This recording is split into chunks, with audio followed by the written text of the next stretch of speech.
దేవునికి స్తోత్రములు. మీ అందరికీ నా వందనములు. ఈరోజు దేవుని వాగ్దానము. ఏ తెగులును నీ గుడారమును సమీపించదు. కీర్తనల గ్రంథము 91వ అధ్యాయము 10వ వచనం. సైన్యములకు అధిపతి అయిన యెహోవా మనకు ఆశ్రయ దుర్గమునై ఉన్నాడు.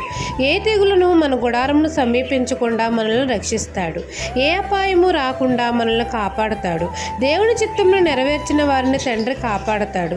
తండ్రి తన ప్రియకుమారుడైన యేసయ్యను సొంత రక్షకుడిగా అంగీకరించిన వారిని రక్షిస్తాడు. నాశనకరమైన తెగులు రాకుండా మనల్ని రక్షిస్తాడు. మనమందరము యేసుక్రీస్తునందు విశ్వాసం ఉంచితే తండ్రి మనల్ని గూర్చి తన దూతలకు ఆజ్ఞాపిస్తాడు. మన పాదములకు రాయి తగలకుండా దేవుని దూతలు మనల్ని తమ చేతుల మీద ఎత్తి పట్టుకుంటారు. ఏ తెగులను మన గుడారమును సమీపించనీయుడు. తను కాపాడే దూతలను కాపుదలగా ఉంచుతాడు.